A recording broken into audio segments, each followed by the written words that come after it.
Diqqat aholiga tezkor xabar. 1-fevralda ya'ni pensiya nafaqa puli oshadimi? Assalomu alaykum hammaga aziz yurtdoshlar. Videoni oxirigacha ko'rib, videoga like bosib, oxirida hamma ma'lumotga ega bo'ling. Assalomu alaykum hammaga yana bir bor aziz yurtdoshlar. Xullas, pensiya puli ya'ni 2 barobarga oshishi mumkin. Videoni oxirida hamma ma'lumotni aytib o'taman. Ko'pchilik aytayapti, ya'ni internetda ko'rib qolyapman.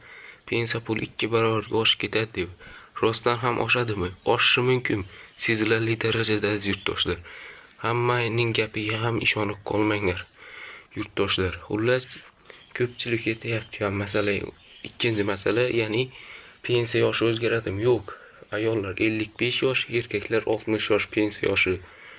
Shuni esdan chiqarmanglar. Men ham bu ma'lumotni aziz yurtdoshlar internetda olib aytyapman. O'zim ma'lumot chiqarayotganim yo'q aziz yurtdoshlar. Shuni noto'g'ri tushunmanglar.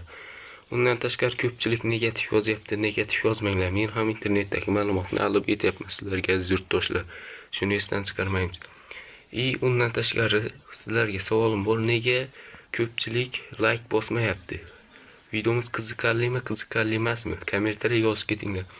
Videoga обязательно bitta like bosib, podpishka qilib, kanalimizga obuna bo'lib, keyingi videolar uchun podpishka qilib, like bosinglar aziz yurtdoshlar. Chunki sizlarning bosgan likelaringiz bizga motivatsiya bo'ladi. Obuna bo'lib qo'yinglar, chunki 100 mingta obunachi bo'lishimiz kerak.